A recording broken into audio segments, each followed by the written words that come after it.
Assalamualaikum warahmatullahi wabarakatuh. Ketemu lagi dengan Kak Furkon di channel Arif Furkon.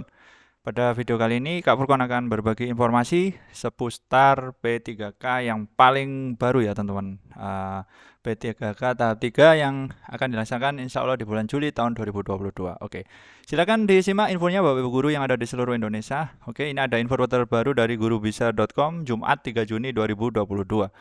Ini ada penjelasan terbaru Menpan RB soal nasib tenaga honorer jika tidak lulus PPPK atau PNS camkan. Wah, oke, siap. Ini ada Kementerian Pendayagunaan Aparatur Negara dan Reformasi Birokrasi atau disingkat Kemenpan RB mengeluarkan surat edaran terkait status kepegawaian di lingkungan instansi pemerintah pusat dan pemerintah daerah pada akhir Mei 2022. Dalam surat edaran bernomor B garing 185 MSM 02 2022, ini status kepegawaian di lingkungan instansi pemerintah pusat dan pemerintah daerah tersebut salah satu poinnya adalah adanya larangan ya pengangkatan pegawai di luar status PNS dan PPPK atau dilarang mengangkat tenaga honorer. Serta instansi diminta untuk menyelesaikan masalah pegawai non-ASN yang tidak memenuhi syarat atau tidak lulus seleksi CPNS dan P3K paling lambat 28 November tahun 2023. Lantas bagaimana nasib pegawai honorer yang tidak lulus tes CPNS maupun PPPK? Nah, ini bagaimana? Ternyata ini ada satu kebijakan khusus dari pemerintah. Nasib honorer yang tidak lulus tes PNS dan PPPK itu bisa diangkat menjadi pegawai pemerintah. Ini kan tenaga honorer aslinya aturannya bisa diangkat menjadi pegawai pemerintah dengan perjanjian kerja atau PPPK atau bisa juga diangkat sebagai PNS. Namun harus mengikuti seleksi yang sesuai persyaratan sesuai yang diberlakukan ya Bapak Ibu Guru.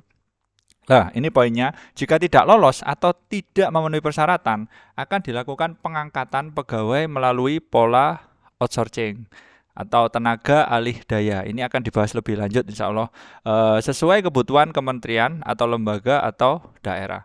Pengangkatan pegawai dilakukan sesuai kebutuhan dan diharapkan dilakukan dengan mempertimbangkan keuangan dan sesuai karakteristik kementerian atau lembaga atau daerah. Seperti itu ya Bapak Ibu Guru ya. Oke, ini juga berlaku untuk guru ya Bapak Ibu Guru. Oke, pengangkatan pegawai dilakukan sesuai kebutuhan dan diharapkan dilakukan dengan mempertimbangkan keuangan dan karakteristik kementerian atau lembaga atau daerah. Jadi PPK atau kementerian, lembaga atau daerah bisa tetap memperkerjakan outsourcing sesuai dengan kebutuhannya, bukan dihapus serta-merta, ucap Menpan RB Bapak Cahyokumolo dikutip dari keterangan resmi yang diterima oleh kompas.com.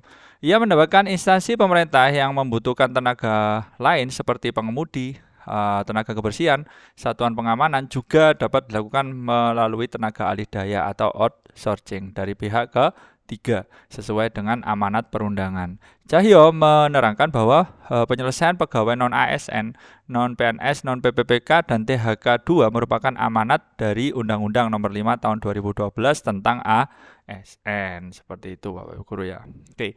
Selain itu pada pasal 96 ayat 1 juga menyebutkan bahwa pegawai non-ASN yang bertugas di instansi pemerintah dapat diangkat menjadi PPPK apabila memenuhi persyaratan.